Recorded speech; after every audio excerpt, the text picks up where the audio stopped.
না ভোটের যে ক্যাম্পেইন, এই না ভোটের ক্যাম্পেইনের মধ্য দিয়ে আওয়ামী লীগ ফিরে আসবে।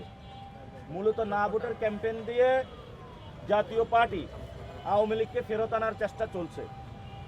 ফলত আমরা হ্যাঁ ভোটের মধ্য দিয়ে আওয়ামী লীগের যে বিচারিক প্রক্রিয়া শুরু হয়েছে সেটা আমরা শেষ করতে চাই। না ভোটের মধ্য দিয়ে ভারতের যে এস্টাবলিশমেন্ট এখানে ফিরিয়ে আনার চেষ্টা করা হচ্ছে।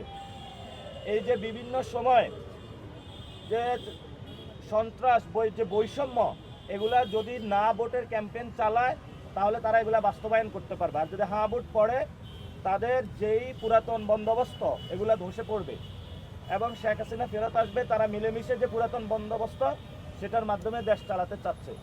এজন্য আমরা বলবো যে যদি ওসমান হাদির বিচার করতে হয়, যদি মুসাব্বিরের বিচার করতে হয়, যদি সাম্য হত্যাকাণ্ডের বিচার করতে হয়, যদি খালেদা জিয়া যেভাবে ওনার উপরে অত্যাচার চালানো হয়েছিল এটা যদি বন্ধ করতে হয়, যদি বিএনপি জামায়াতের নেতাকর্মীদের উপরে অত্যাচার বন্ধ করতে হয়, যদি আমাদের দ্রব্য মূল্যের দাম কমাতে হয়, যদি বাংলাদেশটাকে শিক্ষা ব্যবস্থা স্বাস্থ্য ব্যবস্থা ঠিক করতে হয়, তাহলে হ্যাঁ ভোট প্রয়োজন। যারা এই নতুন ব্যবস্থা চাচ্ছে না তারাই না ভোটের ক্যাম্পেইন করতেছে।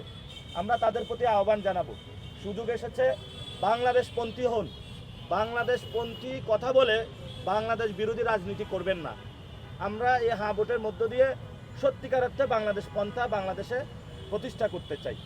যে স্ট্র্যাটেজি বা যেভাবে আমি সেট আপ করেছি, কেউ গাড়ির উপরে বসে হাত নাড়ায়। আমি ফজর থেকে এশা পর্যন্ত মসজিদে যাচ্ছি, ফজরের নামাজ পড়ে সকল মুসল্লিদের সাথে কথা বলছি, জোহরের নামাজ পড়ে মুসল্লিদের সাথে কথা বলে কাঁচা বাজার একটু ঘোরাফেরা করি।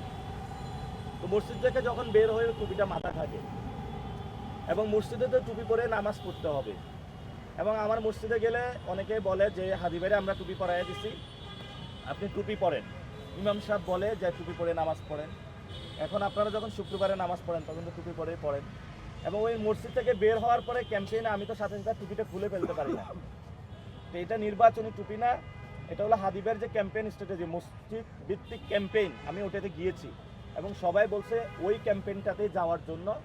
এবং আমার অনেক হাদি ভাইয়ের বক্তবৃন্দের সাথে দেখা হচ্ছে, কথা হচ্ছে, ওনার বিচার চাচ্ছে। আমরাও বলতেছি, ওনার ফ্যামিলির জন্য দোয়া করতেছি, ইনকিলাব মঞ্চের জন্য আমরা সবার সহযোগিতা চাচ্ছি যাতে আমরা তাদেরকে রক্ষা করতে পারি। এবং সাথে সাথে হাদি ভাই যে ইনসাফের রাজনীতির কথা বলেছেন, সেই ইনসাফের রাজনীতি আমরা প্রতিষ্ঠা করতে পারি। আপনারা জানেন আমাদের একটা আজাদি পদযাত্রা চলছে।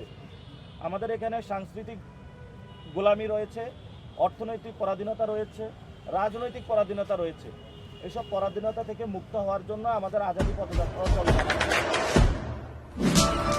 দেশে দেশে সবার সাথে দ্য নিউজ।